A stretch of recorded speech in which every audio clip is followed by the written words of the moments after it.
ఈ తబిత అనే స్త్రీ ఏం చేసిందో చూద్దాం. ఆమె సత్క్రియలు అంటే మంచి క్రియలు.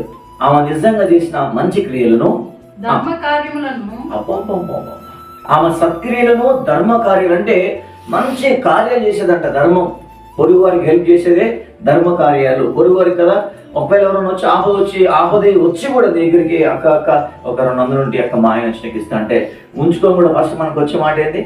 లేవు. ఉంచుకొని కూడా ఏమంటాం మనం? లేవు. ఉంటాయి మన దగ్గర ఆల్రెడీ కనీసం ఒక 1000-2000 ఉంటాయి, కానీ 200 అడిగితే లేవు.